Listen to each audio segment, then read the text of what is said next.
Welcome to Dreamtime Discoveries. Tonight we drift into the shadows between dreams and reality, where abduction memories, sleep paralysis, and unspoken truths await. Close your eyes and fall asleep to the truth. The terror of abduction dreams when sleep becomes a portal.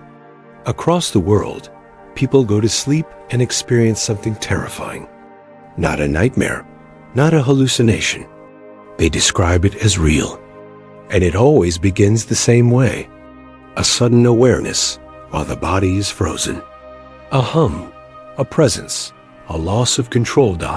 Then come the lights, the figures, the paralysis, and always the feeling that something intelligent is watching them. These are what many now call abduction dreams, vivid and often traumatic experiences that feel like actual alien encounters. They don't behave like typical dreams. They follow a structure. They involve recurring symbols, sensations, and sequences. And most disturbingly, they seem to connect people who have never met across different countries and cultures, describing nearly identical experiences. Reports include levitating from the bed, floating through walls or ceilings, and being placed on metallic tables for strange procedures. The beings encountered are usually described the same way. Tall, thin, hairless, with oversized black eyes and elongated limbs. Some are insect-like. Others are gray, humanoid, and eerily still. Whether the dream takes place in a field, a room, or inside a craft, the patterns hold steady. In the United States alone, surveys suggest millions have had dreams or experiences they associate with alien contact. And yet, these dreams are not abstract or surreal. They're specific, coherent, and often life-altering. Many experiencers report waking up confused, panicked, or deeply shaken. Others find strange marks on their bodies. Some develop a fear of going to sleep altogether. One of the most publicized accounts came from Whitley Strieber, who in 1987 published Communion, detailing his terrifying experiences while sleeping in his cabin in New York. In the book, he describes waking to find figures in his room, followed by missing time and fragmented memories of being inside a blindingly bright room. Though many dismissed his story as fantasy, thousands of readers reached out to say they had experienced something eerily similar, often beginning as what they believed to be just a dream. Another chilling case is that of Travis Walton. Though his story is often framed as a physical abduction, Walton initially remembered it only as a dreamlike sequence. Lights, beings, paralysis. Later, under hypnosis, more details emerged. Sensations of floating, telepathic messages, the overwhelming presence of non-human intelligence. Huel known to experience this. Thousands of ordinary people have shared their stories quietly. A nurse in Canada reported recurring dreams of being shown alien star maps. A man in rural Chile described being paralyzed in his sleep while tall figures with glowing hands surrounded his bed. In Thailand, a young woman spoke of nightly dreams where she was taken from her home and floated above fields, shown flashing images she couldn't decode. Disturbing isn't just the content, it's the consistency.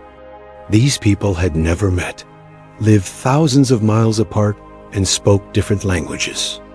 And yet they described the same cold rooms, the same black-eyed beings, and the same overwhelming feeling of being watched.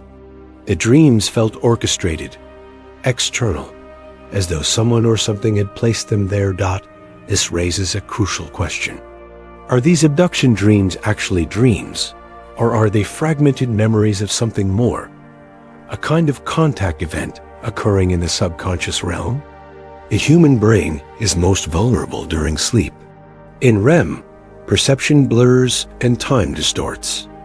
If a non-human intelligence wanted to interact with us without alerting the public, without triggering panic or leaving trace evidence, it wouldn't need to appear in the physical world.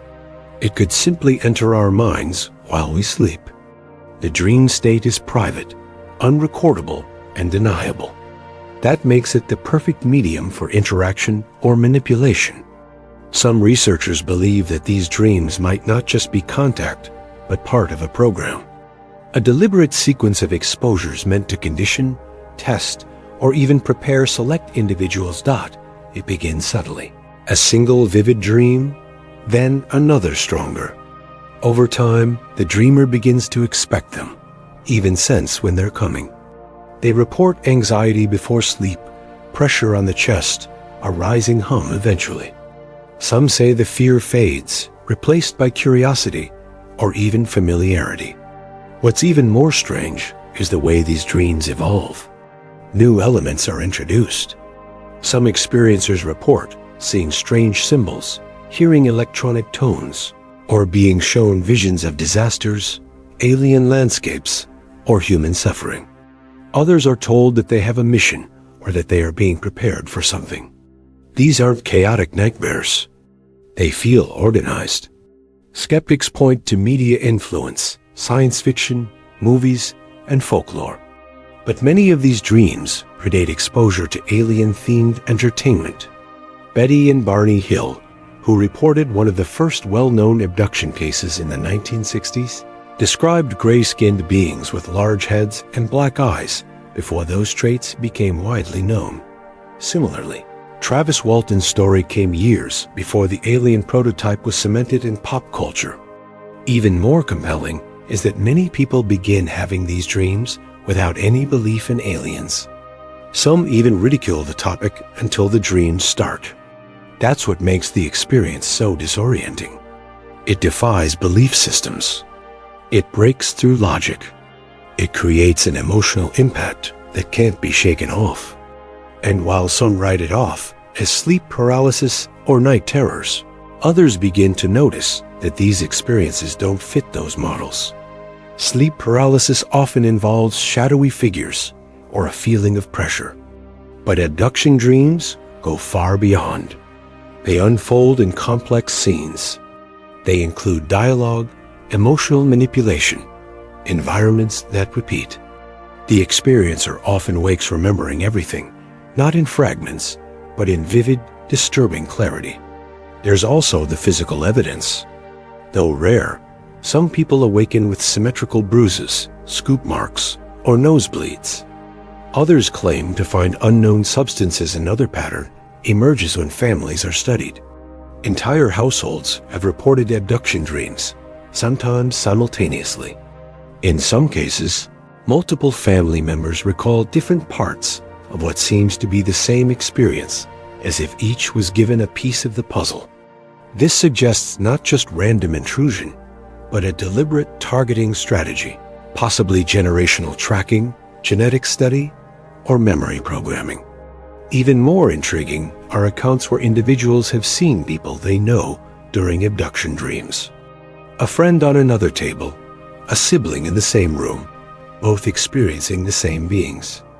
Though anecdotal, these cases suggest shared dream environments or coordinated events. Researchers and psychologists are divided. Some insist it's a mental health issue, a combination of sleep disorders and cultural suggestion, but others acknowledge the complexity. Harvard psychiatrist Dr. John Mack famously studied dozens of abduction experiencers and concluded that these people were not delusional. So why would aliens choose dreams? Because dreams leave no evidence. Because dreams can be denied. Because dreams are intimate. A direct path to the human core. The experiencers don't forget. They carry the emotional imprint for years. Some go silent. Others speak out and are ridiculed. But they all say the same thing. It was too real to be a dream. And it wasn't mine. Perhaps we've been looking in the wrong place, searching the skies for ships, watching the news for disclosure. But the real contact, the real program, may be running silently every night behind closed eyes. Every time you dream, you may not be dreaming alone.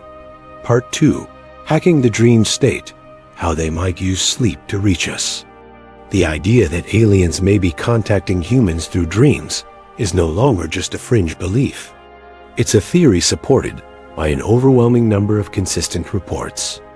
These experiences are not chaotic, symbolic dreams. They are structured, repeating, and intensely real. What makes them especially disturbing is the possibility that non-human intelligences are deliberately hijacking the dream state to initiate covert contact with human beings. These aren't just chance interactions or misinterpreted nightmares.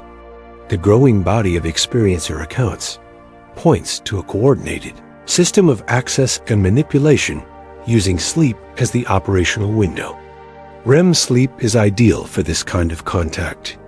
The brain is highly active, the body is paralyzed, and external stimuli are filtered through a hypersuggestible mental state.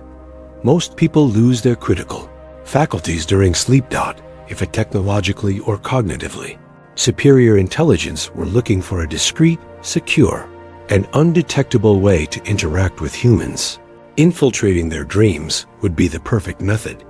The question is not just how aliens are using dreams. It's why. Many experiencers report clear progression. The first dream is usually terrifying. They feel paralyzed, watched, examined. Beings appear, most often the archetypal grays, thin, pale, with oversized black eyes and no emotion. The second or third dream introduces new elements, surgical instruments, flashing lights, unfamiliar symbols. As the dreams repeat, they become more structured. Some people report being taken to the same room again and again. The procedures evolve. Communication begins. This pattern suggests something beyond random access. It indicates a structured program. Some researchers believe these experiences are part of a long-term data collection strategy. The beings are not simply watching. They are interacting with specific people repeatedly, logging their responses, probing emotional reactions, and in some cases extracting biological or psychological information. One woman, Carmen, from California, reported over 30 abduction dreams in 2 years. Each dream followed a nearly identical format. She was paralyzed in her bed. A bright light entered her room, and she was floated through the wall. Inside a dark chamber, 3 tall grays stood silently, while a 4th operated a control panel. She was examined and returned. Later dreams introduced a glowing orb that hovered near her head, which she said downloaded images into her mind. Star systems, mechanical blueprints, and symbols she didn't recognize. Carmen had no interest in aliens before these dreams began. She now keeps a dream log with hundreds of pages of recurring symbols and diagrams. Another pattern, often overlooked, appears that some individuals are being prepared for a purpose, possibly to serve as future communicators, test subjects, or even human liaisons. If that sounds dramatic, it's worth remembering that this is exactly how intelligence agencies operate when infiltrating a population by identifying individuals, testing boundaries, escalating contact, and assigning tasks. The difference is that, in this case, the infiltrators aren't human, and the battlefield isn't physical. It's neurological.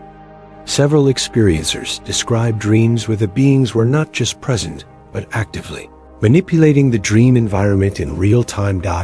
In one documented case from France, a man named Vincent described seeing the walls of his dream environment change shape as he tried to resist. It was like they knew what I was thinking, and they adjusted the room to confuse me. He said, this suggests responsive control, indicating not just contact, but a two-way interface. Such reports support the theory that the dream state is being used as a training ground, a testing environment, or even a behavioral simulation. Rather than abducting physical bodies, a risky and inefficient method, these beings may be running simulations inside human minds to test reactions, implant memories, or trigger subconscious responses. There are also reports of interference patterns. Several experiencers claim that just before the dreams begin, they hear a high-pitched frequency or a mechanical humming. Some see flashes of light in their closed eyes. These features are consistent across continents and cultures, and they often precede lucid but involuntary contact experiences. This suggests that the intrusion is not purely symbolic. It has a real measurable energetic signature. It is theorized that the beings may use targeted frequency emissions to override the brain's natural dreaming process. REM sleep is dominated by theta waves, slow, emotionally rich. If aliens can modulate this frequency field remotely, they could theoretically suppress natural dream content and inject their own material into the sleeper consciousness. If this sounds imp, the beings vanish. The environment shifts. Some wake up violently with nosebleeds, disorientation, or full-body tremors. Others are met with resistance.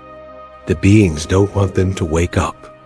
This supports the idea that these dreams are monitored and perhaps even terminated when the subject becomes non-compliant. There are also numerous cases of multi-person dreams where two or more people, often family members, have near identical dreams on the same night. In one well-known case from Arizona, a mother and her teenage son both reported dreaming of being in a white room with grays on the night of a reported local UFO sighting. Both recalled the same symbols on the walls and similar procedures. They did not speak about it until weeks later when a TV show triggered the memory. These dreams appear to be not only targeted but synchronized. Why would aliens go through this trouble? One possibility is that it allows for long-term behavioral influence without direct contact. By using dreams, they bypass cultural, religious, and governmental barriers. They can interact with individuals across different societies without ever being seen or recorded. Dreams leave no evidence, no radar blips, no satellite trails, but the experiencers remember, and often they are changed. This method also allows them to test neurological compatibility. Some abductees report being told in dreams that not all minds are ready or your frequency has been adjusted. Others report being rejected from the process. They looked at me and said, "Not this one," wrote an experiencer in South Africa. This suggests a screening process, possibly related to genetics, consciousness type, or even psychological resilience. Some believe this dream-based interaction is only phase one of a larger plan, that the beings are mapping human cognition in preparation for open contact, but only once enough people have been preconditioned. Others think it's about control influence without detection. Either way, the conclusion is the same. Dreams are not being left alone. They are being accessed, used, controlled. When asked why they've never seen a UFO or a ship, many abductees say the same thing. They don't need to come. They're already here in my head. The implications are massive. It means that alien contact isn't just imminent. It may be ongoing. Every night, people go to bed unaware that their most private moments may be the front lines of a quiet, hidden program. One that doesn't need ships or spotlights, just access to the brain. And a species that still believes dreams are only dreams. Part 3. Sleep paralysis, the engineered weakness. Sleep paralysis is often explained as a harmless neurological glitch. The brain awakens, but the body remains frozen. But for thousands of people across the world, this condition is not just unsettling. It's a recurring battleground. Victims report terrifying visions. Humanoid figures at the bedside, shadowy shapes pressing on their chest, the overwhelming feeling of being watched, studied, and controlled. Some even experience missing time or physical marks afterward, symptoms that defy the boundaries of dreams and suggest something far more deliberate is occurring. More researchers are beginning to examine the possibility that sleep paralysis is not a biological accident, but a vulnerability that alien intelligences have identified, targeted, and possibly learned to exploit. It may not be just a gateway. It may be a doorway they engineered themselves. If so, then the most terrifying aspect isn't the paralysis. It's the idea that advanced intelligence knows exactly when we're most helpless and uses that window to slip past our awareness undetected. Asterisk, Most documented abduction cases begin with a familiar pattern. The subject wakes suddenly in the night. Their mind is alert, but their body is unresponsive. They are paralyzed. Breathing becomes difficult. A pressure builds in the chest. Sometimes a high-pitched frequency or mechanical humming is reported in the ears. Within moments, a presence is felt, not imagined, felt in the room at the side of the bed watching. Some victims describe a warping of sound, like the room becoming underwater. Others hear footsteps that never reach them, or voices speaking in a language they understand without knowing how. Then the visual element begins. Dark shapes near the bed, tall silhouettes in the doorway, a flash of light, a shift in perception. The dream ends, or the abduction begins. Sleep paralysis is often brushed off as a neurological hiccup, an evolutionary leftover that prevents us from acting out dreams. But that explanation collapses under the weight of one disturbing truth. The sleep paralysis state is where the vast majority of alien abduction dreams begin. This is not coincidence. It is tactical. It is repeated with such consistency across geography, age, and culture that to ignore the pattern is to ignore the data. From a strategic standpoint, sleep paralysis is the perfect condition for access. The subject is awake but vulnerable, aware but immobile, conscious but unable to defend. There's no need for forced sedation, no risk of injury, and most importantly, no witnesses. There are countless cases where the experience is so vivid, so sensory-rich, that the victims insist it was more than a dream, and yet they are left with no tangible proof beyond odd bruises, strange symbols in the skin, or feelings of psychic exhaustion lasting for days. Many experiencers report that their abductions, whether dream-based, astral, or physical, always begin at the exact moment of paralysis. The paralysis becomes a trigger. The entities arrive, contact begins, and then the memory either collapses or is wiped completely. In 2013, a man named Joel from North Carolina reported a recurring sleep paralysis event that occurred every 3 nights. He would awaken at exactly 2:44 a.m., unable to move. Within seconds, a tall being would appear in the corner of the room. The figure never moved, but stared. The air became thick. Joel's heart rate spiked, and he reported auditory distortions, as if his hearing detuned. On the 7th night, he saw a flash of blue light and lost consciousness. He awoke 4 hours later on the living room floor with blood on his upper lip and a triangular burn on his wrist. Joel had no history of seizures, sleepwalking, or hallucinations. What was most disturbing to him wasn't the event. It was the precision, the recurrence, the design. People suffering from sleep paralysis often describe patterns too structured to dismiss. Repetition of the exact same time of night. Entities appearing in the same physical position. The same sequence of events, sounds, emotions. These are not hallucinations. They are rehearsed operations. Reports consistently reference beings taking specific positions. 2 on each side of the bed, 1 near the feet, 1 at the head. Many recall scan-like sensations, waves of energy pulsing through the body, often coinciding with visual hallucinations of light or color. These procedures are not dreamlike. They are methodical. Often they end abruptly with the subject jolting awake, heart racing, drenched in sweat, disoriented for hours. The beings involved are nearly always described as grays, emotionless, silent, cooperative in groups.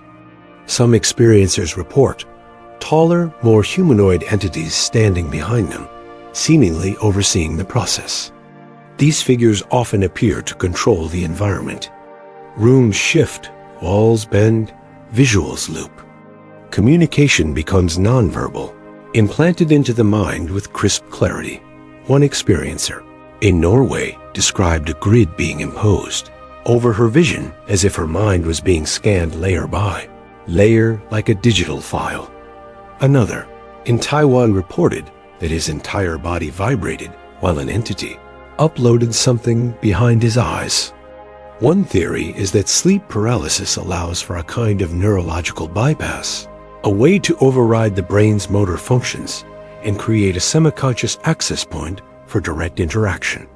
The paralysis may not be a glitch. It may be a mechanism induced deliberately to immobilize and isolate the subject while the encounter occurs.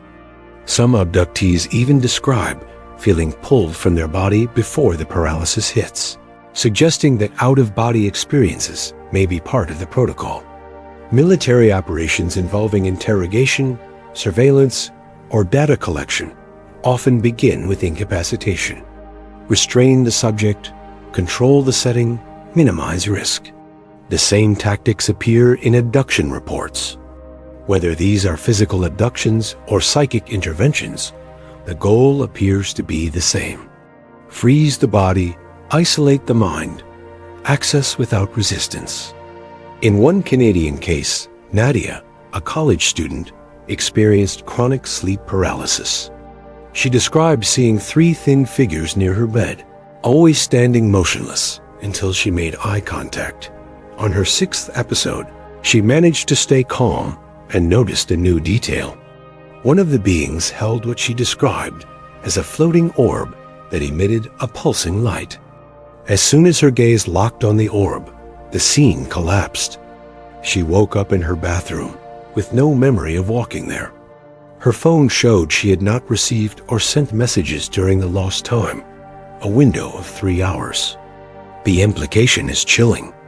Not only are these episodes induced, they may include real physical displacement and still leave the experiencer doubting their own memory.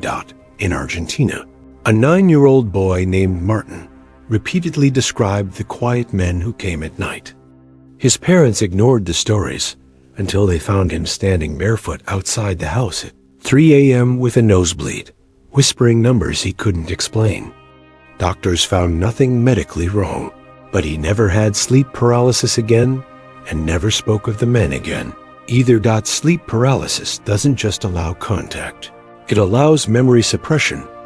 Many abductees report not remembering anything at all until months or years later. Often a dream, a sound, or a film will trigger flashbacks.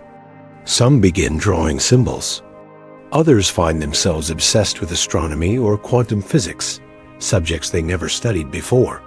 This suggests that memory dampening is part of the protocol. The subject is paralyzed. The procedure occurs. The memory is erased or buried beneath layers of false imagery. This is where screen memories come into play. False visuals inserted into the mind to mask the real event. A shadow figure becomes a childhood toy. A glowing orb becomes a ceiling light. The figures become animals. The goal is not just concealment, but compliance. If the subject believes it was just a dream, they are less likely to resist next time. The big question remains, why are they doing this? Theories vary. Some researchers believe the goal is neurological mapping, understanding human fear responses, emotional ranges, and memory retention. By inducing paralysis and observing reactions, they can collect data without exposure. Others believe these entities are conditioning select individuals for future use, whether for psychological communication, telepathic networking, or even hybridization programs. In many long-term abduction cases, sleep paralysis evolves into two-way interaction. The experiencer stops panicking and begins asking questions and sometimes gets answers. In 2008, Michael, a software engineer in the UK, began writing down his paralysis episodes. Over 3 years, he documented 47 events. In the later entries, he describes cooperative dreams where the beings no longer restrained him. He was shown images of genetic sequences, planetary bodies, and holographic projections of Earth from orbit. He asked why me and was told not in words, but mentally you can receive. He now believes the paralysis was a test to see if his mind could adapt. This idea recurs across hundreds of cases. The paralysis is not an error. It is a filter. Those who survive it mentally, emotionally, are allowed deeper access. Perhaps we're being studied, or perhaps we're being recruited. Sleep paralysis linked to abduction is not a Western phenomenon. Reports span every continent, culture, and religion. In South America, the pisadera, a crone-like entity, is said to paralyze sleepers and ride their chest. In Japan, it's called koshi. Buried in Egypt, the jinn are said to pin people down in bed. These myths may be cultural overlays on the same phenomenon. Intelligent contact masked by regional interpretation. Interestingly, the description of the entity's thin, dark-eyed, humanoid remains consistent across these cultures. This supports the theory that the phenomenon is not imagined, but experienced, then interpreted through belief systems. When compared side by side, accounts from Brazil, Finland, South Korea, and Kenya show alarming similarities. Same sensations, same paralysis, same glowing orbs, same emotionless beings. These are not random events. They appear to be planned operations. The question often arises, do these beings use technology?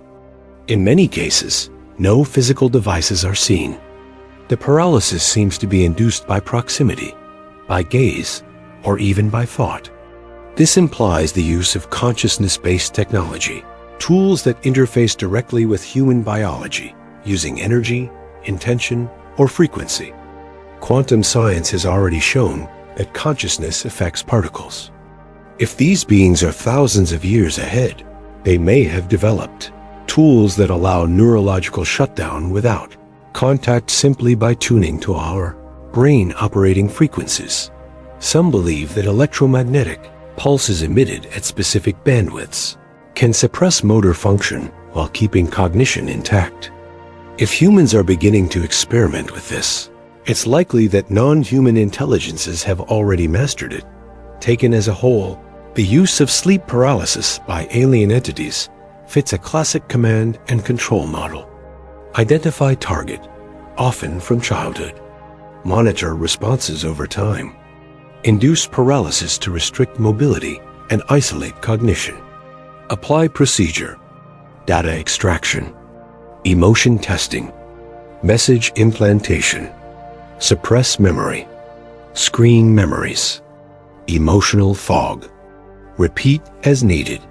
Escalating access based on compliance. This is not folklore. This is strategic behavior. And if it's happening nightly across the globe, silently, invisibly, then we are dealing with an intelligence that knows us better than we know ourselves. Sleep paralysis may feel like a harmless glitch in the sleep cycle, but for thousands, it is the entry point to something far stranger, something calculated, something patient. Asterisk, it may be that the paralysis itself, that terrifying moment of helplessness, is the first step in a larger process, a test of fear, a scan of consciousness, a signal to begin. The next time you wake in the dark, frozen, sensing that something is there, you might be right. Part 4, Altered Minds. Implanting fear, curiosity, or warnings. Not all abduction dreams are violent. Some are serene, others confusing. Some feel like training sessions, while others resemble guided hallucinations. But all share one unnerving trait: emotional intensity. Whether terror, awe, curiosity, or grief, abduction dreams don't fade like ordinary dreams. They linger. They shape thoughts, behavior, and identity. And that, many researchers argue, is not accidental. It's the result of deliberate psychological manipulation by non-human intelligences. In this section, we examine the theory that aliens use the dream state not only to observe, but to implant ideas, emotional imprints, behavioral cues, perhaps even coded messages. These experiences may be subtle forms of contact, experiments in mental conditioning, or early steps in something larger. If abduction dreams feel engineered, it's because they are.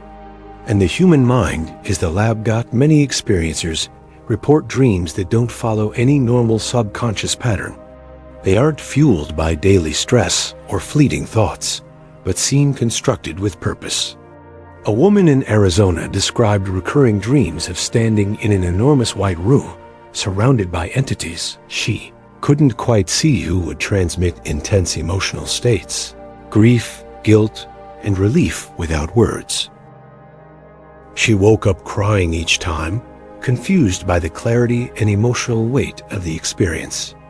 Another man in Sweden recounted dreams of alien beings walking him through hallways of floating orbs, each showing different apocalyptic futures. He said they weren't warnings, they were tests, as if the beings were gauging his emotional reactions. What ties these stories together is not just the surreal content, but the emotional payload. These aren't chaotic dreams. They feel scripted, calibrated. Many abductees describe being shown events, not necessarily real, but designed to provoke specific emotional responses. Some see loved ones dying, Earth destroyed, alien children in need of help, or cryptic symbols pulsing with meaning. They wake up with a feeling of urgency or dread that doesn't fade for hours, sometimes days. In Buenos Aires, a nurse named Isabel began having vivid abduction dreams shortly after her mother passed away.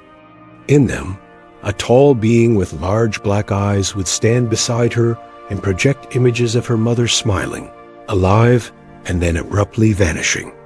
Isabel reported feeling not only grief, but also a strange sense of guilt, as though she were being tested for emotional stability. She had no prior history of sleep issues or psychological trauma. The dream stopped after 3 months, but she began painting alien landscapes compulsively, driven by a need to release the residue. As she put it, "What are these entities doing with our emotions? If these dreams are not mere projections of our subconscious, then they may serve as a type of emotional reconnaissance, by implanting, triggering, or amplifying feelings like terror, love, confusion, or even spiritual awe.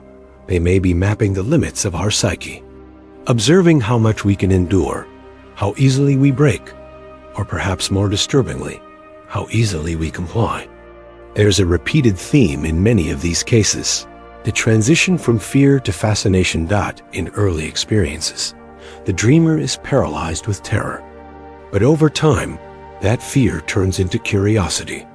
Some begin to seek out the dreams. They want answers. They want to feel it again. And the dreams oblige.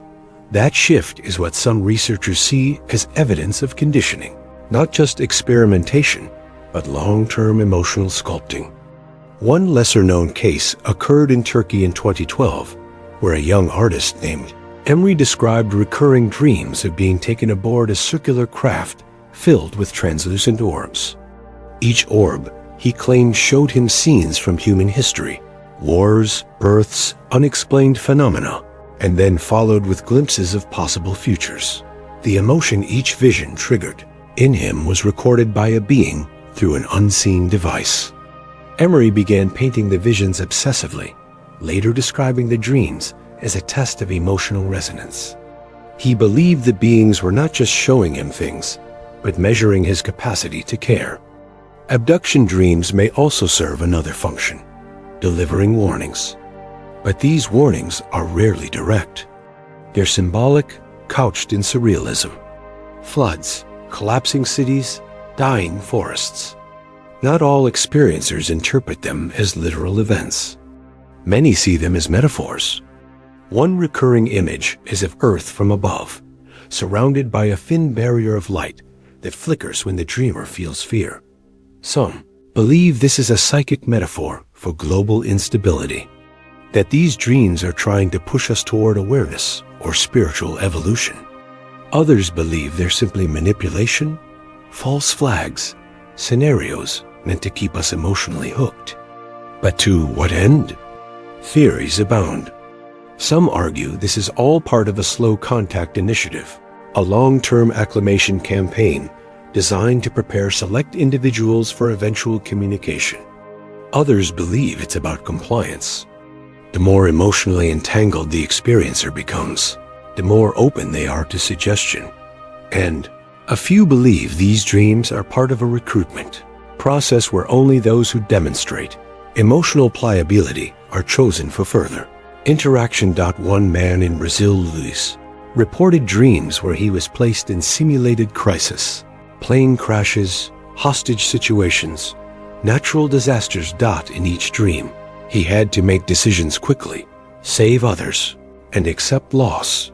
After years of this, he began experiencing waking visions and developed what he called empathic bursts, where he could feel the emotions of others with disturbing clarity. Whether this was psychological or truly anomalous is unknown. But Luis believed he was being prepared for something, that he was being altered. What makes these stories so difficult to categorize is that they leave no physical trace, only mental residue. You can't measure an emotional implant. You can't X-ray a dream. But what you can see is behavior change. And that is exactly what researchers in the fringe community have begun tracking.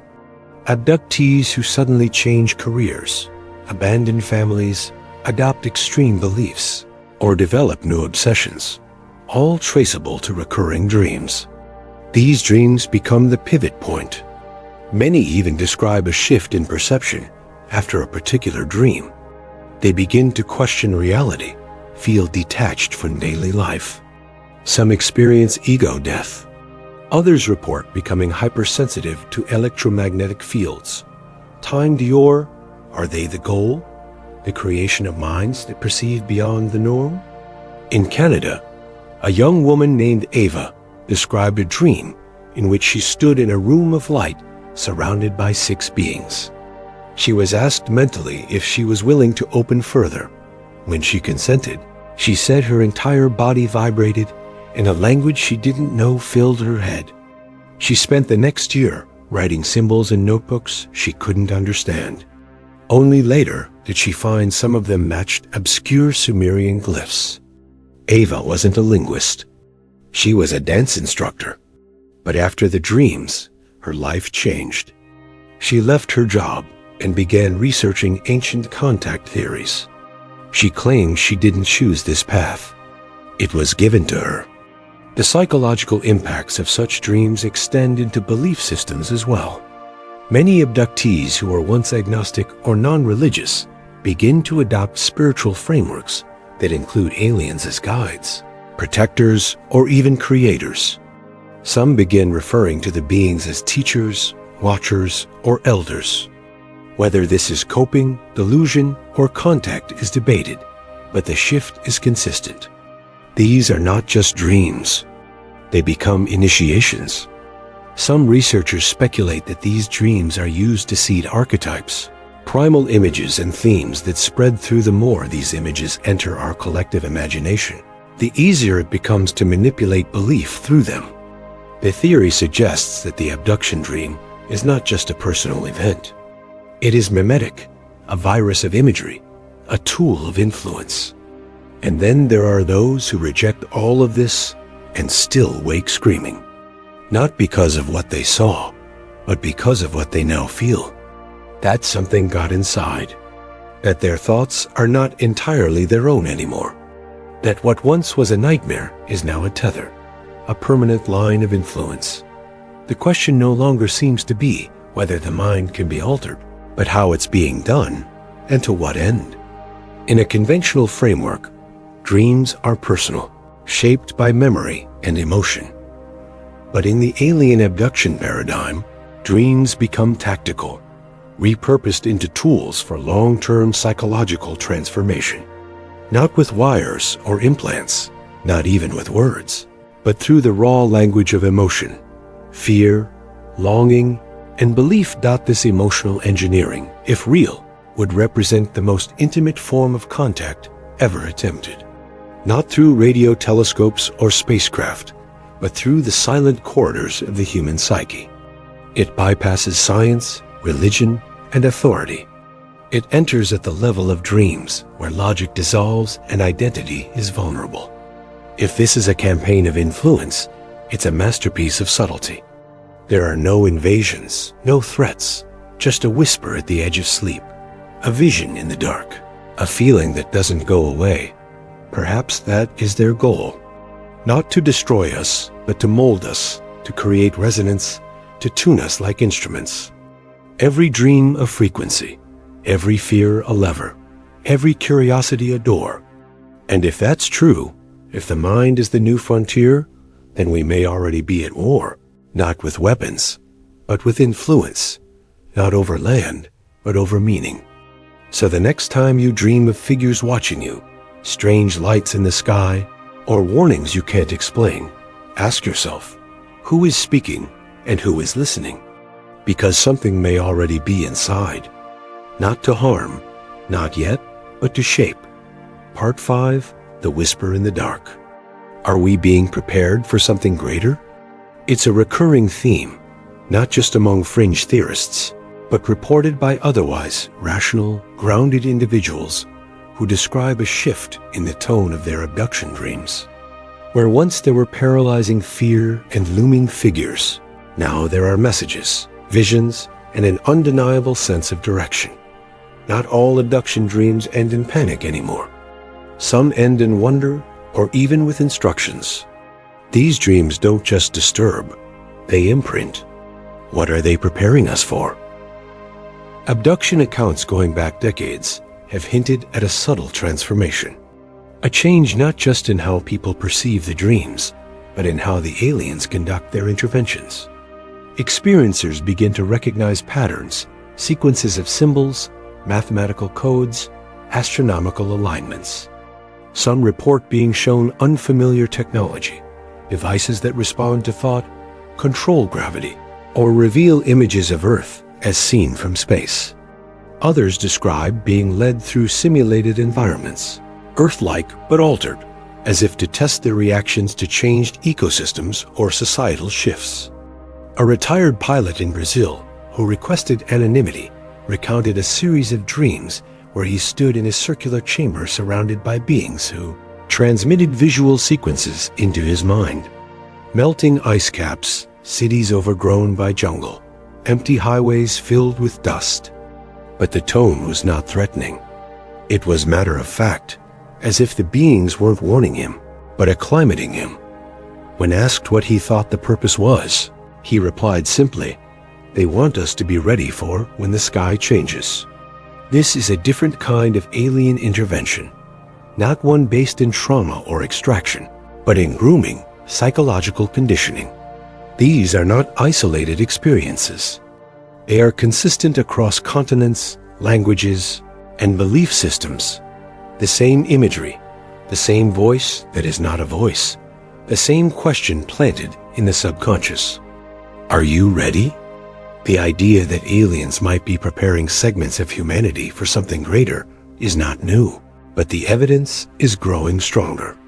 Some researchers argue this is part of a strategic multi-phase operation. First comes the observation, abductions filled with biological scans and behavioral analysis. Then induction, repetitive sleep paralysis events, enforced helplessness, neurological manipulation, and now education, albeit disguised as dreams. The mechanism remains elusive, but the goal is becoming clearer. It appears that select individuals are being conditioned to accept new knowledge, possibly even to integrate non-human logic systems or thought processes. This is not passive exposure. It's immersive mental restructuring. These dream intrusion scenarios are increasingly being reported not as symbolic or psychological, but as structured sessions engineered by a non-human intelligence. The Entire-thers in online forums posted similar visuals, some with no background in geometry or math. Is it coincidence, or is it mass programming? There is a growing hypothesis among alien researchers that the purpose of abduction dreams is no longer just reconnaissance or behavioral study. Instead, it's part of a more sophisticated psychological campaign. These beings may be conditioning humans for a post-contact world, A civilization can be conquered with weapons, or it can be guided through perception. This would imply an astonishing level of foresight and control. A long game played with absolute precision. Imagine thousands, possibly millions of humans walking around with implanted ideas, programs running silently beneath the conscious mind, waiting for a catalyst. It shifts the narrative from visitation to infiltration. Elegant, silent, irreversible. And perhaps that's the real reason why governments stay silent. Not because they don't know, but because they can't control it. What power does any authority have over a species that doesn't need ships or weapons to access a population? A species that uses dreams, the most private and intimate part of human experience, as its interface. Former defense analysts have hinted at dream state. Warfare as far back as the fall, 1970s. Project Stargate and later DIA. Sponsored mind projection studies explored whether human consciousness could receive non-local transmissions. While many of those programs were buried or declassified with minimal results, there were hints that certain test subjects began reporting identical dream content, complex symbols, alien alphabets, planetary alignments. These patterns were so consistent that some researchers concluded the data was either being planted or received. This possibility reframes alien involvement not as hostile, but as dominant. They don't need to break in. We already left the door open, and dreams are their key. There's also a mounting body of anecdotal evidence that abduction dream experiencers begin to undergo life changes that point to purposeful influence. Some abandon former careers and pivot toward environmental science, quantum physics, or social reform. Others become obsessed with preparation, not in a paranoid apocalyptic sense, but in a calm, resolute one. They begin to teach others, to form groups, to compare notes. The alien dream doesn't fade. It transforms the host dot. This suggests the whisper in the dark is not just a probe. It's a prompt, a call to action embedded not in words, but in images, impulses, and new perspectives that emerge without warning. A young woman named Ava from Queensland began having recurring dreams of standing on a glass platform suspended above the earth.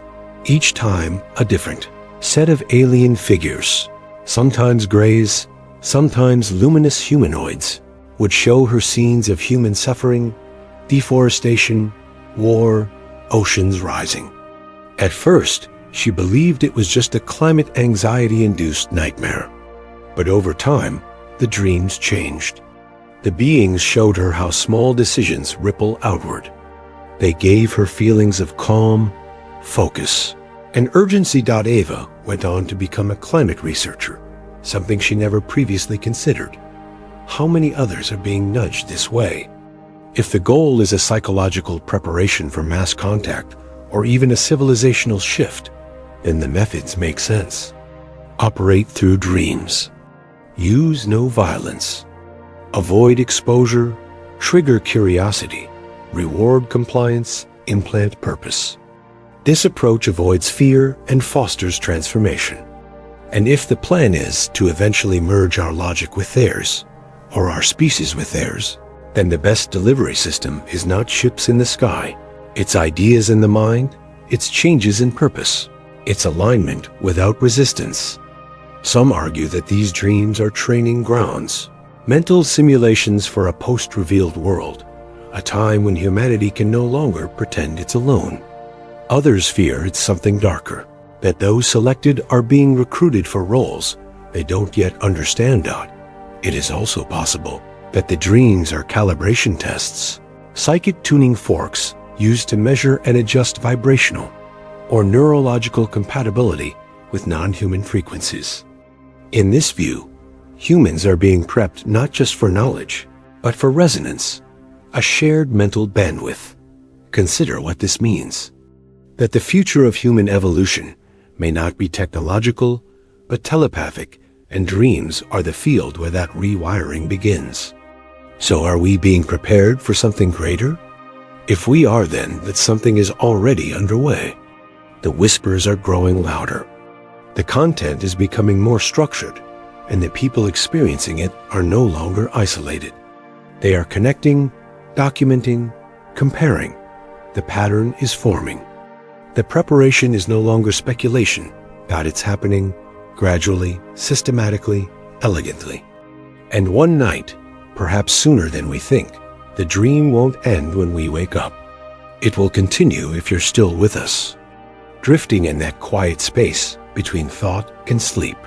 We'll now share a few lesser-known encounters, whispers from the edges of memory, stories buried deep. Just in case your eyes haven't closed yet, let's continue. The Belgian Triangle Wave, 1989 to 1990, Belgium. Phone lines at the Eupen police station lit up just after 5 p.m., one call after another. Drivers pulling over on the E40 motorway. Farmers staring from frost-covered fields. An elderly woman from Henry Chappelle who refused to leave her window, whispering into the phone.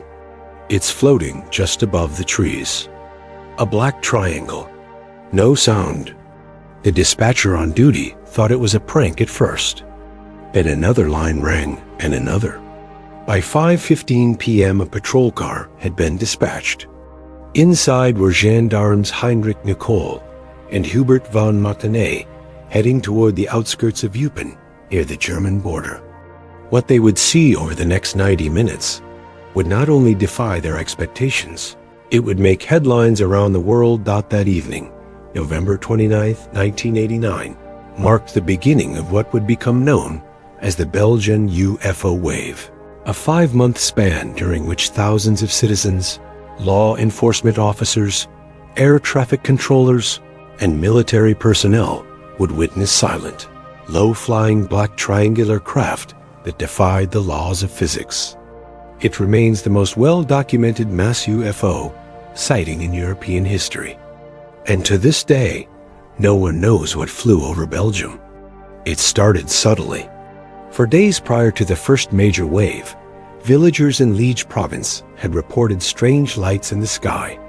Most were written off as misidentified stars or commercial aircraft.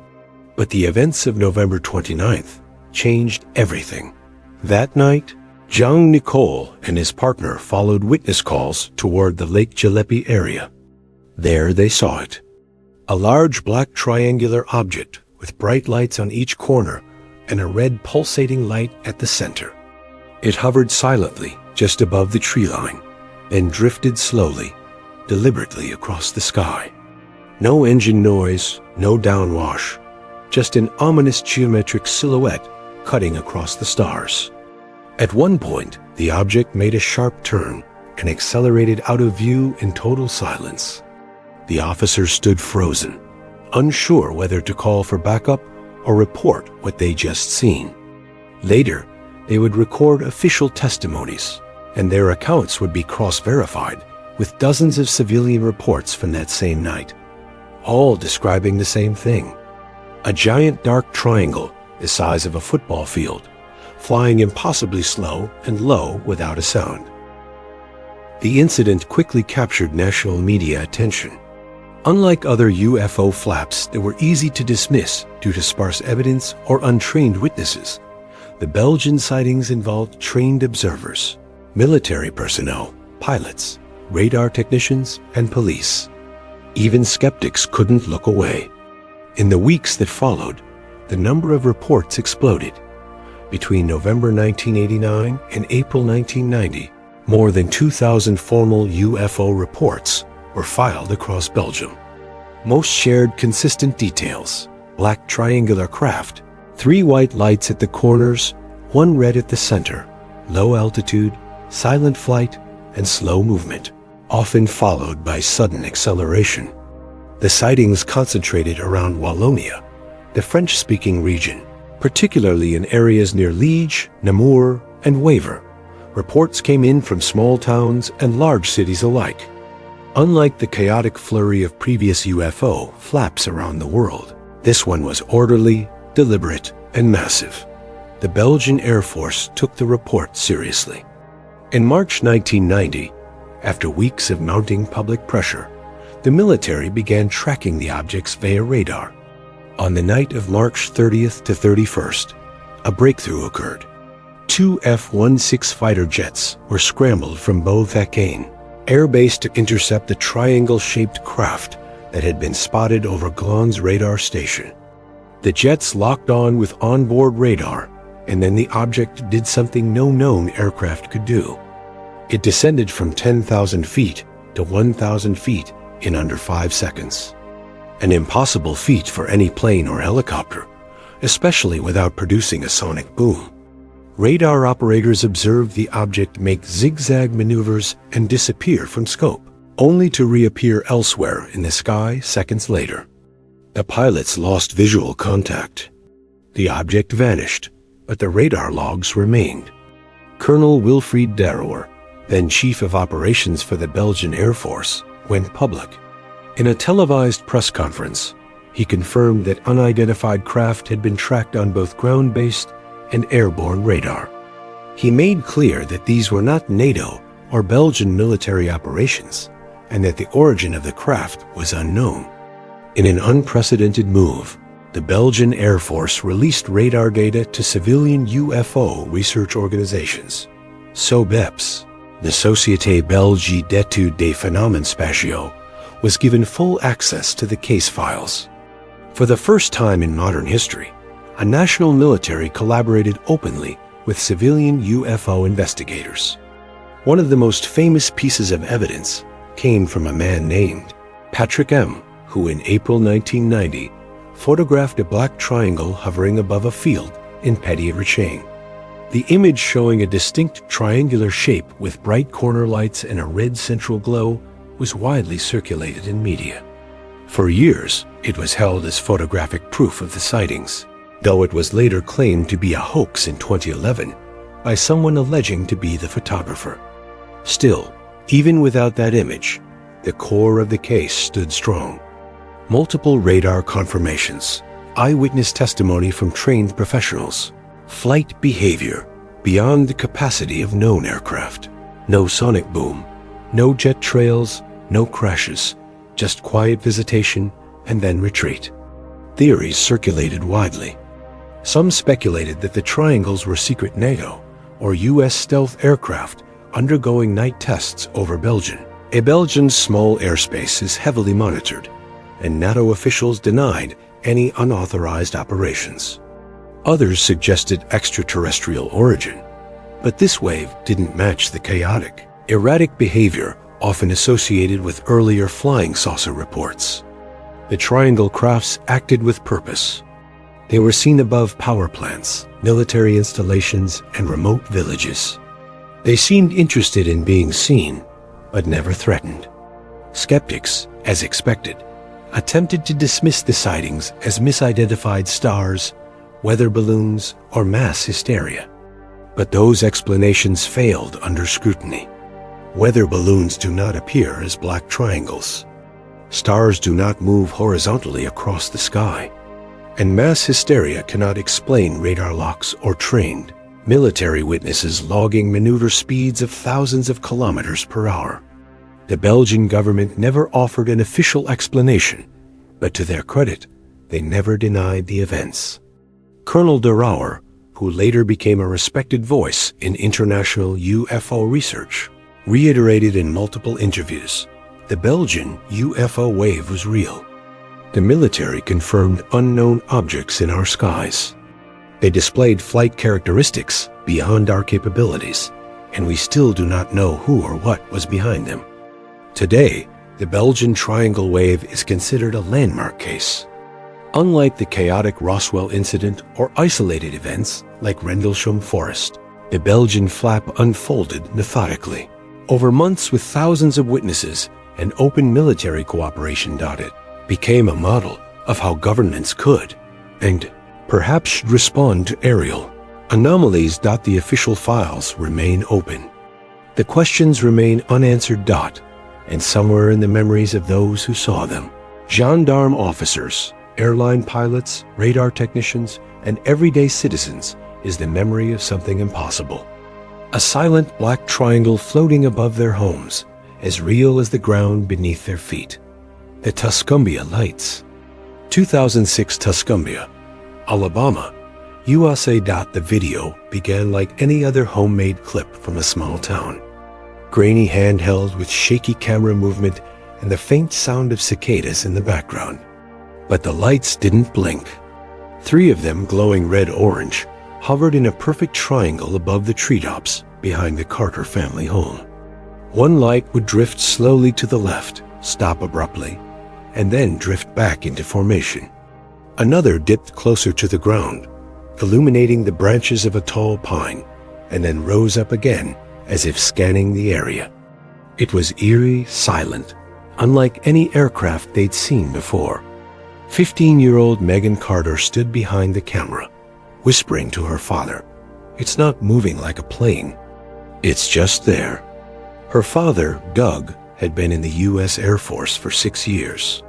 He knew what a plane looked like, what it sounded like, and these weren't planes. That night, July 10, 2006, was just the beginning.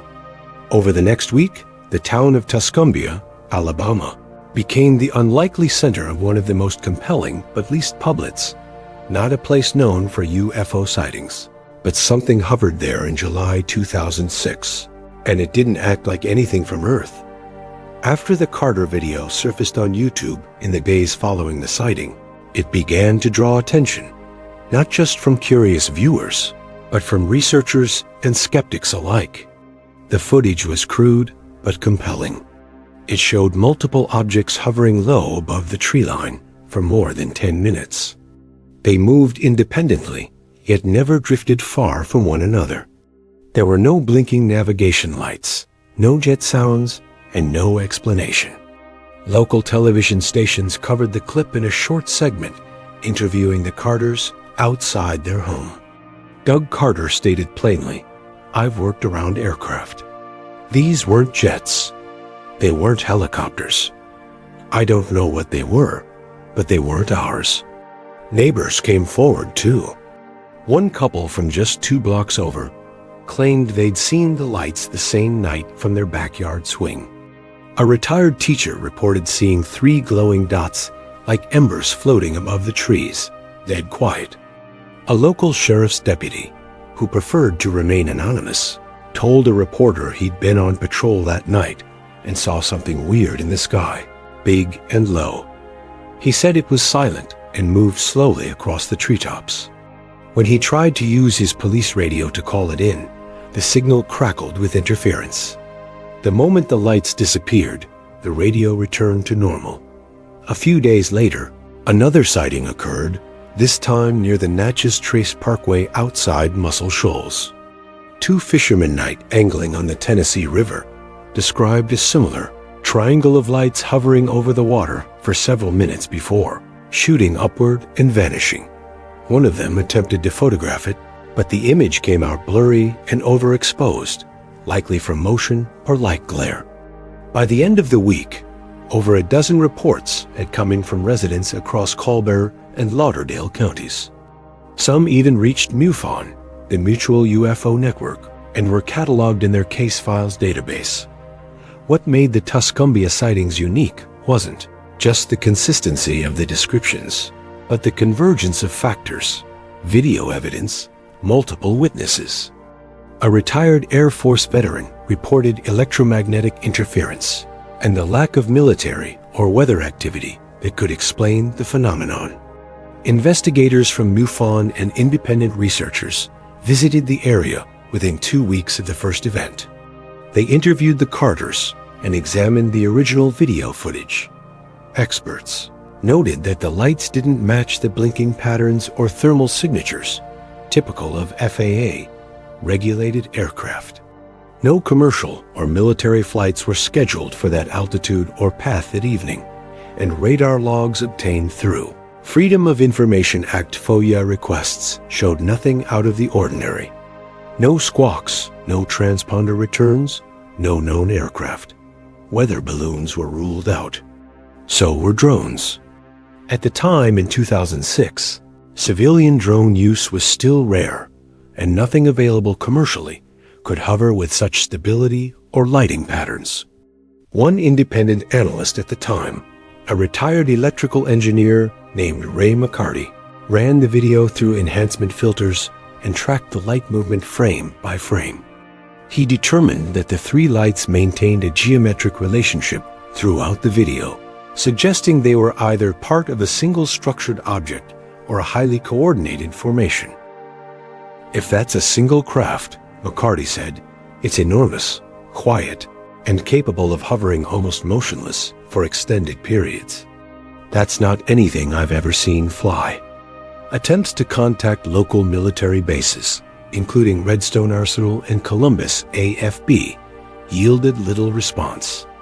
Officials denied any training exercises or aircraft activity in the area on the night of July 10th.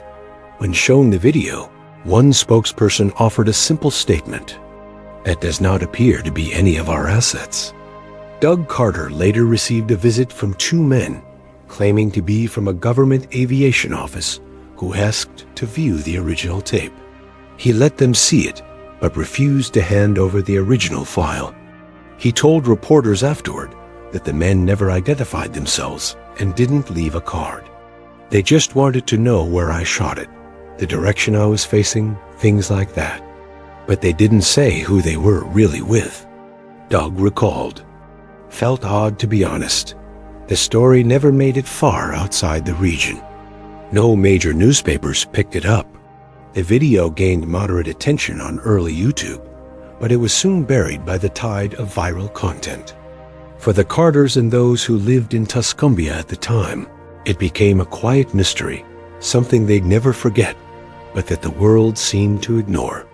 Years later, when interviewed again for a podcast, Megan Carter, then in her 20s, reflected on the experience. "It wasn't just lights in the sky," she said. "It was something we all felt. The air changed. Time felt slower. You could feel it watching." Her father nodded. "I don't pretend to know what it was, but I know what it wasn't, and that's enough for me." Even now, researchers occasionally revisit the Tuscumbia lights as an example of a localized flap that fits all the criteria for a credible, unexplained aerial event. Clear video footage, consistent multi-witness reports, experienced observers, electromagnetic anomalies, and a total absence of conventional explanations. It's not flashy. It doesn't show little green men. But for those who've analyzed it, the truth lies in its simplicity. Three lights hovering silently, behaving in ways no known aircraft can. But for those who saw it, the experience stayed.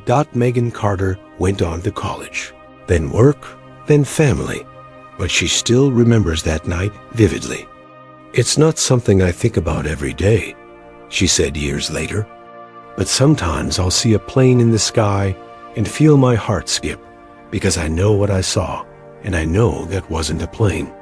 Doug Carter still keeps the original tape stored safely, now digitized and backed up. Occasionally, a researcher reaches out. Sometimes someone from town asks to see it again.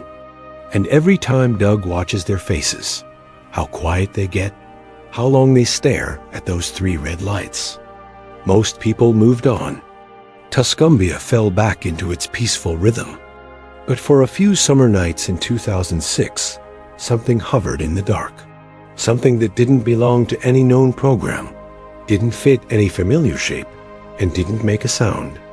Whether it was a visitor, a test, or something stranger, no one can say, but in the stillness of a southern night, with crickets chirping and the trees rustling gently in the breeze, the sky once held a mystery, and the people of Tuscumbia were there to see it. The Chicago O'Hare Gate, C-17 sighting, November 7, 2006. Chicago O'Hare International Airport, Illinois, USA.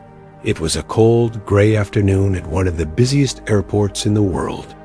On November 7, 2006, the tarmac at Chicago's O'Hare International buzzed with routine. Jet engines roared, ground crews hustled in neon vests, and runways glistened with the sheen of early winter drizzle. Flights were arriving and departing without delay. But something strange was hovering just above gate C-17. At first, only a few airport employees noticed. A mechanic walking beneath a United Airlines jet looked up and froze. Above Concourse C, in a patch of overcast sky, a perfectly round metallic object was just sitting there, stationary, silent, and seemingly observing. No lights, no sound, no wings. It was not an aircraft, at least not any kind they'd ever seen. The mechanic immediately radioed his supervisors. Word spread quickly among United employees. Pilots, ramp workers, and gate agents all began to stare skyward. Some gasped, some pointed. One ramp employee later described it as a gray-silver disc, clearly a disc, hovering silently right over our gate. The object remained fixed in place just below the cloud ceiling, estimated at about 1,900 feet. Then, without warning, it shot upward through the clouds with such speed and force that it punched a visible hole through the thick overcast layer. Witnesses said it looked like a circular cutout had been made in the sky, exposing a patch of clear blue above the GUR initially. The incident was discussed only internally at United Airlines, but by the next day, the buzz had reached outside ears. Employees began contacting the National UFO Reporting Center, NUFORC, and later the Mutual UFO Network, MUFON. Rumors swirled within aviation circles. The FAA's response was immediate and dismissive. Spokesperson Elizabeth Ishun Corey told the press that the FAA had no record of any unusual object in the area and had received no radar confirmation. The official explanation, a weather phenomenon that didn't sit well with the witnesses. John Hilkovich, a transportation reporter at the Chicago Tribune, caught wind of the story through a source at United and began digging. His report, published 2 months later in early January 2007, sent ripples through the national media. The article was measured and detailed. It quoted multiple anonymous witnesses, United Airlines employees, and highlighted the FAA's apparent refusal to investigate. It's not like this is something the employees are making up, Hilkovich told CNN. They're very credible, and they're all very consistent in what they saw.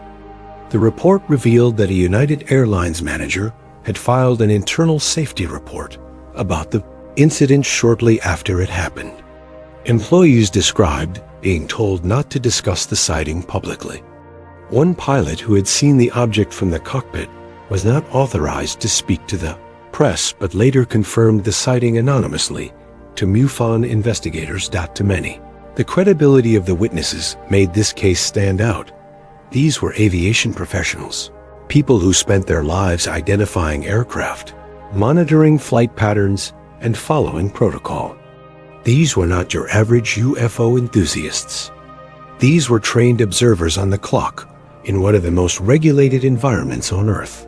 Despite repeated Freedom of Information Act, FOIA requests, the FAA initially refused to release records about the incident. But persistent efforts from investigative journalist Leslie Kean, among others, eventually forced the FAA to turn over air traffic audio recordings and internal emails. While the radar log showed no unusual activity, the released email chains between United and FAA officials revealed a different story. Employees at both agencies had taken the sighting seriously, at least at first. One internal FIA email, dated November 8th, read, United Airlines ramp employee spotted a spinning disc-shaped object, approximately 700 feet above gate C-17. Object was reported to be completely silent, disappeared vertically at high speed. Other emails joked nervously about the event, with one FA, a manager writing, "Do we really want to deal with this?" Another quipped, "We're going to need an alien ID badge if this keeps up." The FAA continued to hold firm to its stance. No radar evidence, no investigation. The agency chalked it up to a hole punch cloud, a meteorological phenomenon where falling ice crystals create a clearing in cloud cover. But meteorologists familiar with the case were quick to challenge that idea. A hole punch cloud typically forms slowly, not suddenly, and is usually accompanied by noticeable ice crystals and light refraction, none of which were observed that day. And a hole punch cloud doesn't account for the disk seen hovering for several minutes before creating that hole. Skeptics proposed other theories. An experimental drone, a misidentified balloon, or a bizarre optical illusion, but none of these matched the behavior, shape, or sudden departure of the object as described by the witnesses. Moreover, no military or private organization came forward to claim responsibility for anything in the area at that time. This sighting became particularly notable in UFO research circles because it took place in restricted airspace directly over an international airport, an area strictly monitored and controlled. Any unauthorized object hovering near the terminal should have triggered security protocols, FIA alerts, or even a military response. Yet, no such response occurred, and no plausible explanation was ever given. The credibility of the witnesses combined with the unwillingness of the FAA to investigate led many to suspect a quiet cover-up, or at the very least a willful ignorance. Aviation regulations are clear. Unknown aerial objects in controlled airspace are a potential threat to safety and should be logged and reviewed. But in this case, the agencies involved dismissed the event without even logging it as an official incident. Over the years, the O'Hare case has become one of the most frequently cited examples of credible professional witnesses encountering a UFO in broad daylight at a major transportation hub. It has been featured in documentaries, books, and aviation conferences. The incident was even discussed at length during public hearings on UAP, unidentified aerial phenomena, decades later, in which pilots and officials used it as a prime example of the need for better reporting procedures.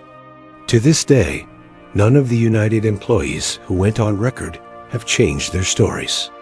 Most declined further interviews, choosing instead to let the facts speak for themselves.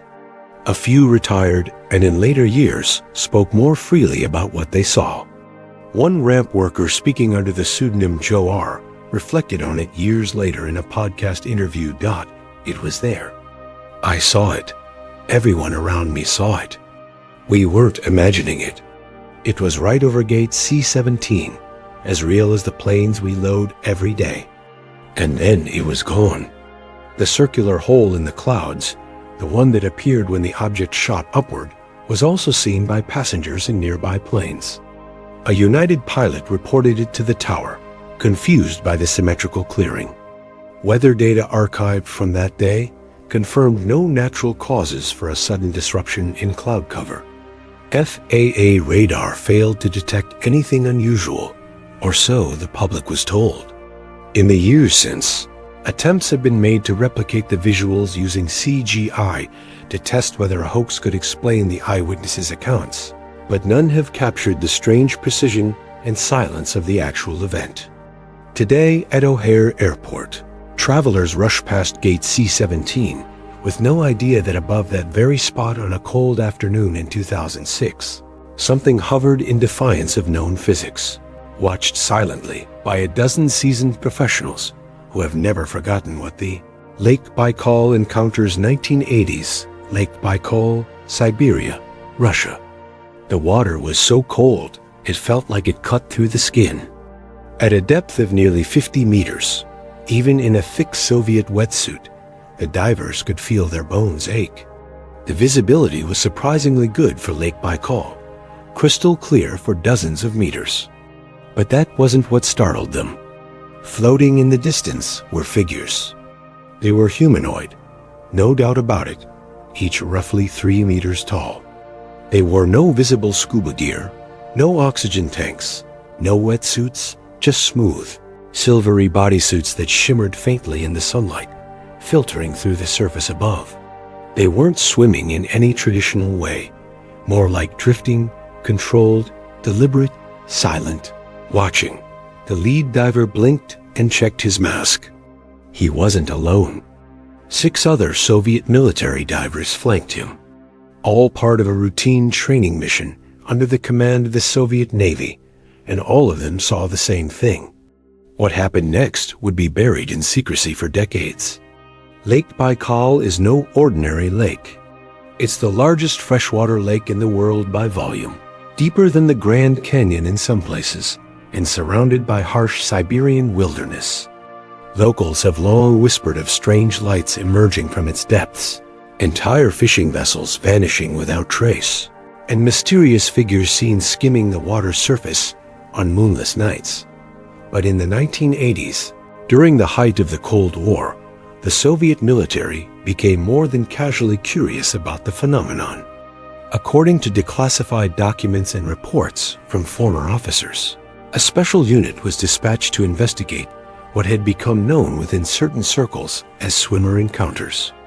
The reports, once tightly held within military files, came to light decades later through disclosures by Soviet military officer Major General Vasily Yeremenko, who was tasked with overseeing anomalous phenomena for the KGB and Soviet Air Force. Yeremenko later confirmed in interviews that multiple Soviet naval operations had encountered unexplainable underwater activity, especially in Lake Baikal. The most chilling incident occurred during one such training dive in 1982 near the western shore of the lake. 7 Navy divers were descending in formation when they encountered the tall humanoid beings. Startled, the divers attempted to approach them. Orders from command dictated that any unknown entities should be captured for examination. The attempt failed. As the team moved toward the beings, an invisible force erupted through the water. Some described it as a shock wave. Others recalled a sudden compression that slammed their bodies back. In the chaos, 3 of the divers failed to surface in time. They died. The remaining 4 suffered serious injuries, including decompression sickness, despite not exceeding their dive limits. The incident was classified immediately. The official cause of death listed in military records was rapid ascent resulting in barotrauma. But among those involved, the truth was clear. They had encountered something not of this earth, or at the very least not of human origin. In the weeks that followed, activity at Lake Baikal intensified. Patrol boats were seen sweeping the waters at night. Helicopters conducted low passes over the surface. Divers were pulled from unrelated duties and reassigned to Baikal. But no further official missions were ever made public. Civilian sightings continued. In 1987, a local fisherman A nearby scientific research vessel reported a sudden energy anomaly on their instruments at the same time, though their official log made no mention of the object.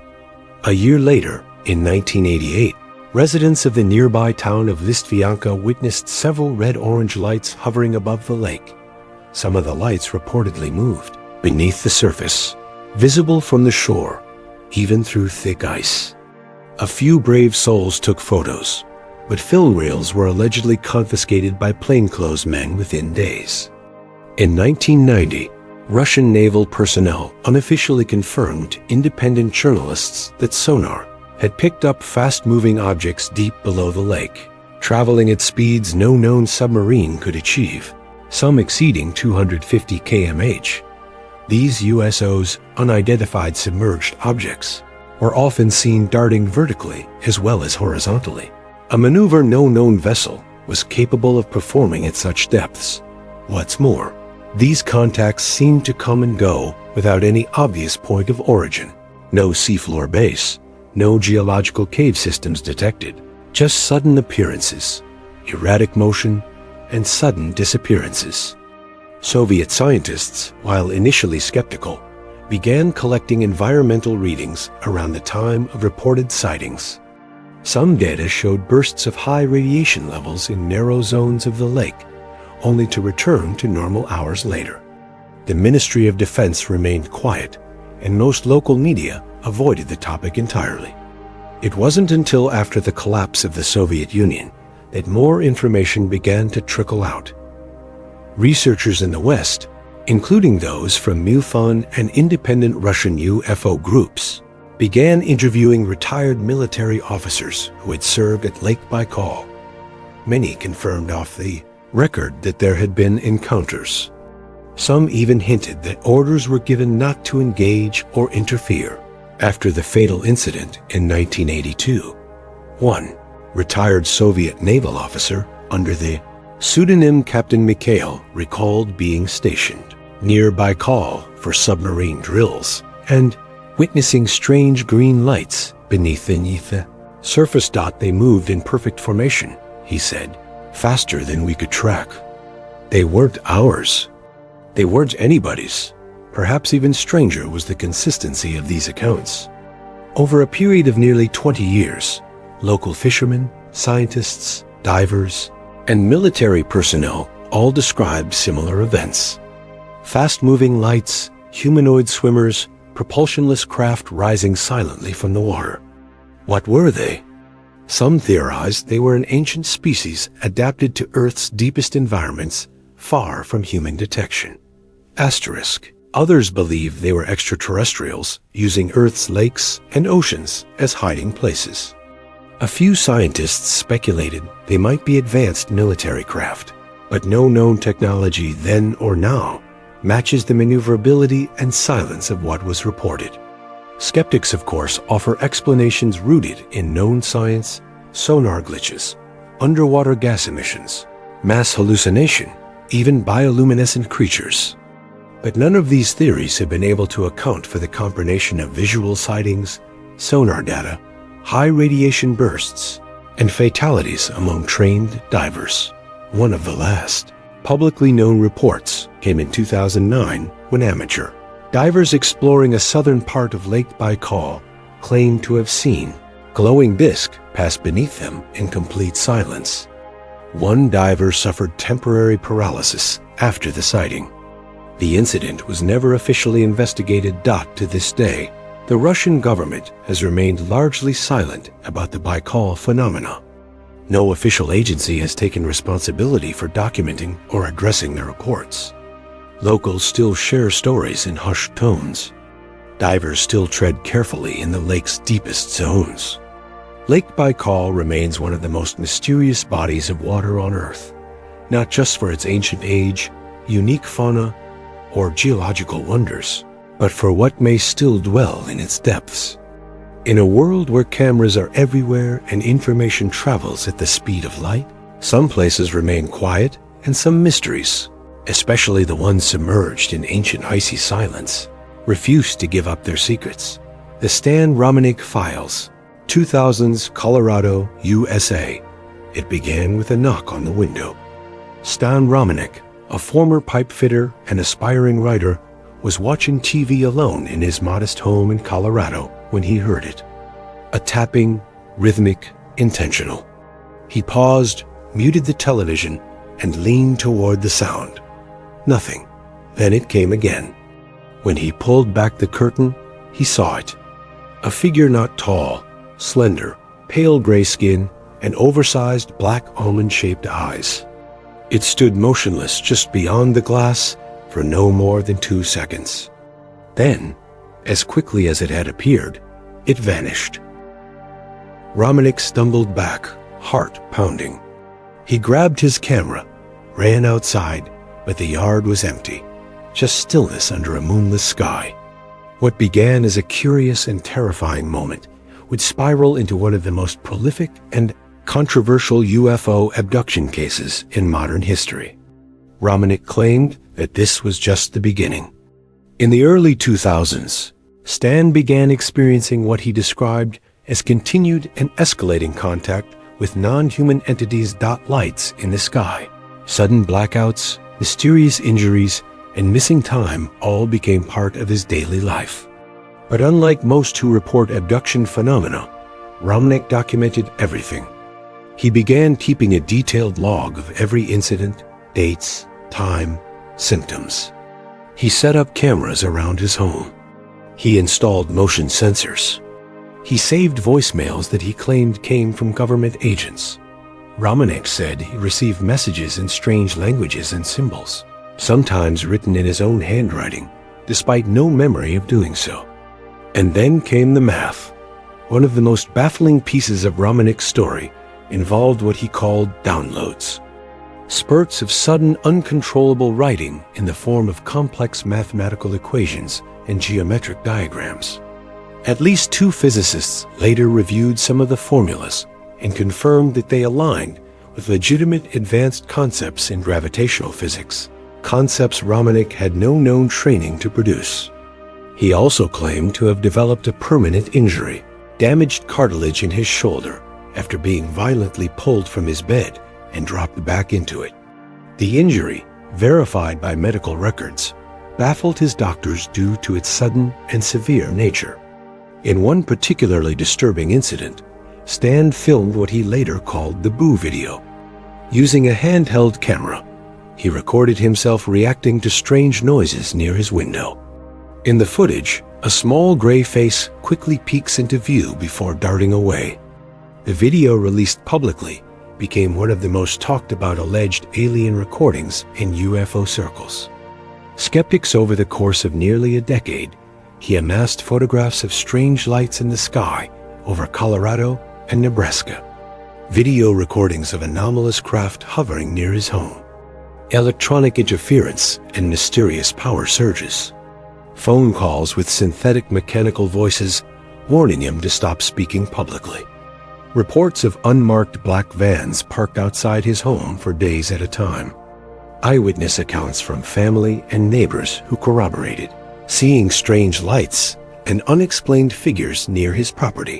One of the more chilling pieces of footage came from a home surveillance camera in which Romanek appears to be levitating out of bed, his body rising several inches off the mattress before slumping back down. During a 2003 appearance on NBC's The Jane Pauley Show, Romanek collapsed live on set after an emotional retelling of his experience. Backstage footage later showed him disoriented, sweating, and struggling to regain awareness. But as attention grew, so did scrutiny. Skeptics and debunkers soon launched deep investigations into Romanek's background, character, and methods. Some noted that the alien voices left on his voicemail were easy to reproduce with voice modulation software. Others claimed that the Boo video could have been made with a puppet and clever lighting. Several UFO researchers who had once supported Romanek eventually distanced themselves, citing inconsistencies in his timelines, contradictions in his own interviews, and possible embellishment. One even suggested that Romanek had too much evidence that the sheer volume made it less credible, not more. Still, Romanek's defenders pointed to the variety and complexity of the documentation, arguing that no single person could fabricate such an intricate web of physical, audio, and video evidence without help or motive. In 2009, Romanek took a polygraph test for a documentary film crew. The results were inconclusive. When asked about faking alien contact, his responses showed signs of deception. But Romanek lied, and the controversy escalated into something much darker. In 2014, police executed a search warrant on Romanek's home. He was later charged with possession of child pornography. The trial gained national media attention and deeply polarized public opinion. Romanek pleaded not guilty, insisting the materials had been planted by government agents in retaliation for his UFO disclosures. His home computer had reportedly been hacked multiple times, and Romanek claimed that malware had been used to remotely access and upload illicit files without his knowledge. However, a jury ultimately convicted him in 2017. He received 2 years of intensive supervised probation and was required to register as a sex offender. The conviction effectively dismantled any mainstream support for his UFO claims. Even longtime supporters found it difficult to reconcile the two sides of the story. The man who claimed to be in contact with non-human intelligence and the man convicted of possessing child pornography. But some of the evidence from before the arrest remains deeply troubling and still unexplained. For example, The mathematical codes? Independent physicists confirmed that several of Romanik's handwritten pages contained accurate formulas related to gravitational lensing and energy propagation, topics he had no known academic background in. One of the phone calls he recorded included a digital voice warning. "You have been told not to speak." Forensic audio analysis indicated that the signal had been routed through a complex masking system and originated outside the country. Eyewitnesses, including Romanik's then-wife, repeatedly confirmed seeing lights in the sky and experiencing electronic malfunctions that coincided with his abduction. Claims. And most significantly, several incidents of missing time, including one where Romanik was found miles from home, disoriented and barefoot in freezing temperatures, were documented by emergency responders. He had no memory of how he got there.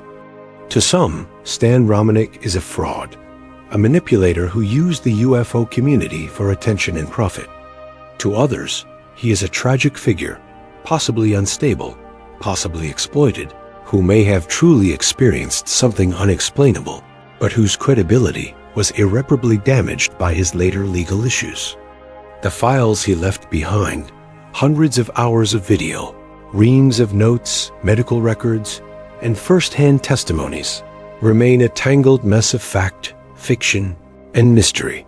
Many researchers have attempted to separate the real phenomena from the man himself. Few have succeeded. Today, Romanik lives in relative obscurity. Most UFO documentaries avoid his story entirely, considering it too toxic to touch, and yet the footage remains. The equations remain. The unexplained lights captured by multiple witnesses remain. What do we make of a man who may have recorded one of the most detailed, disturbing alien contact stories in history, only to destroy his credibility through his own actions, or perhaps through a carefully orchestrated takedown? In the end, the Romanik case may not be about belief.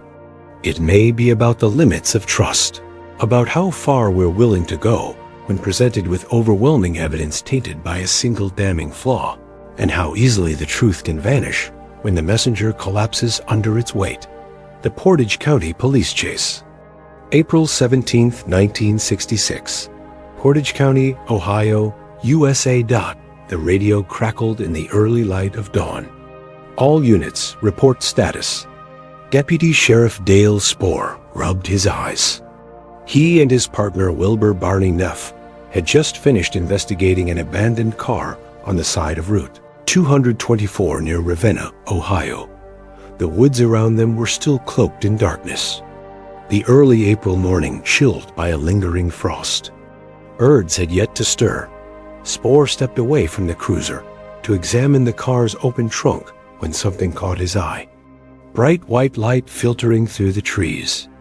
At first, he thought it might be the sun rising, but the light was moving, rising from the forest canopy and drifting silently into the sky. He stood frozen. Seconds later, the object descended fully above the trees.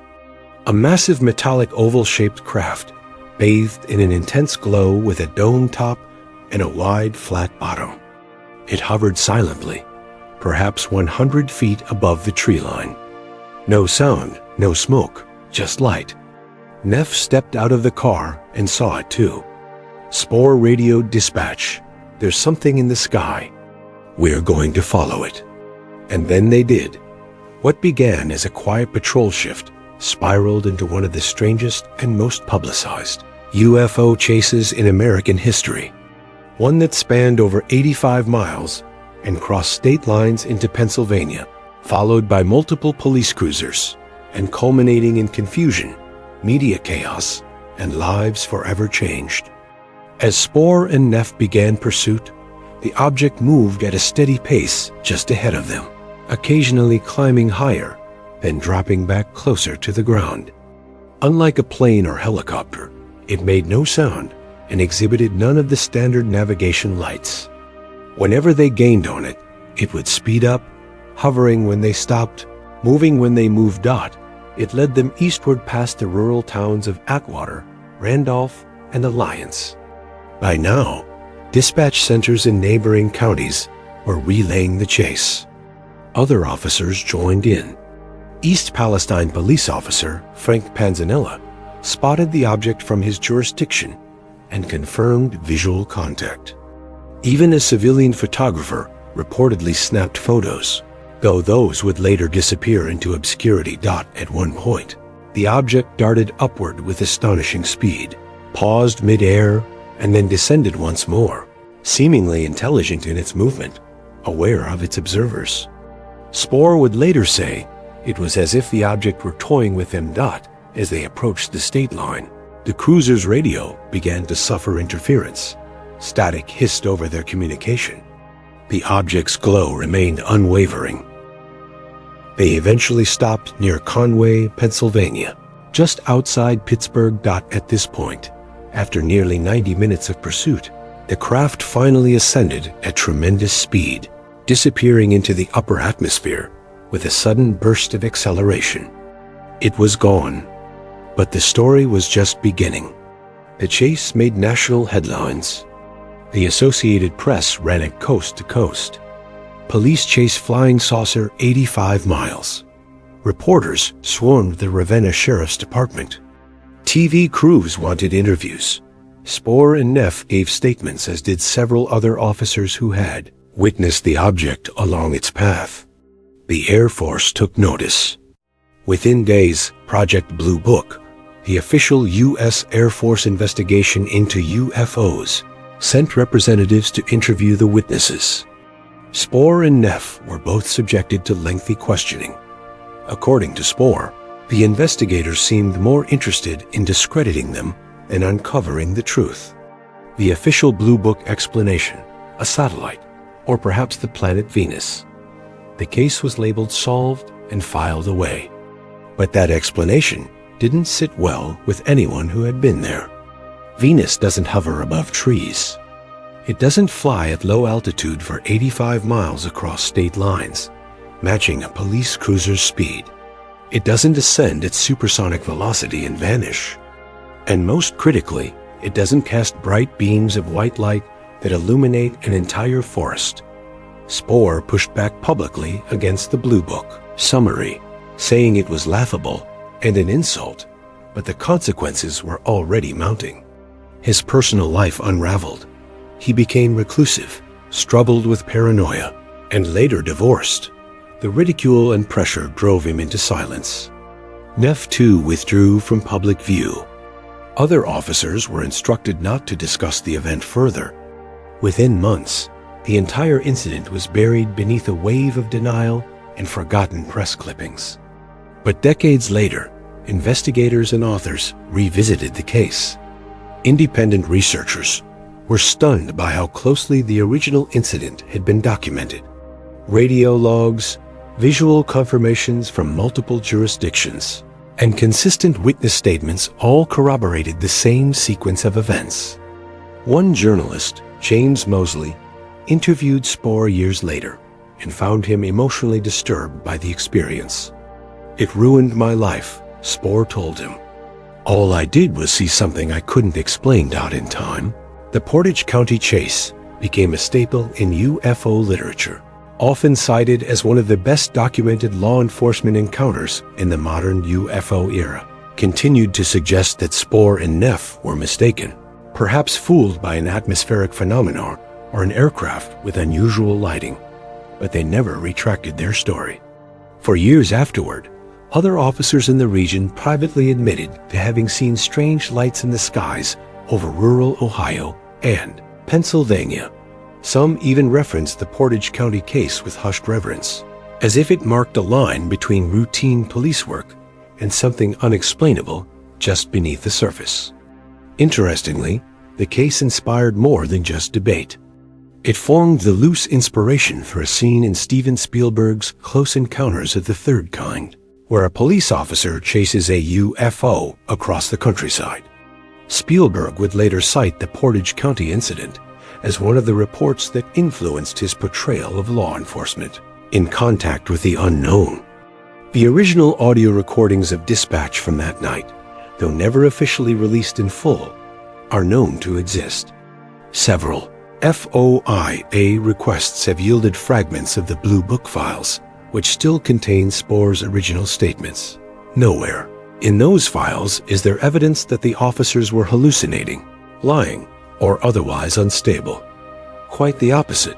They were described as calm, competent, and well-respected in their departments.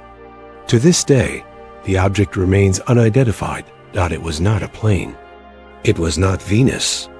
It was not a weather balloon, or a prank, or a secret military test. At least not one acknowledged by any agency. What it was is still unknown, but it changed lives. Dale Spore passed away in 1983. He never recanted.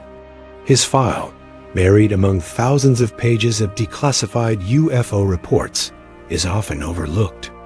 But for those who have read it, it stands as one of the most compelling pieces of UFO history on record. What do you do when the impossible flies just ahead of you, taunting your pursuit, visible to all, yet deniable by everyone in power? For Spore, the answer was to follow it for as long as he could. And that chase, though long over, still echoes down the back roads of Ohio. Thank you for drifting with us through Dreamtime Discoveries. Another quiet journey into the unknown. If your mind is still wandering and sleep hasn't quite taken you yet, explore more videos. You're never alone in the dark. Sleep well. Until next time.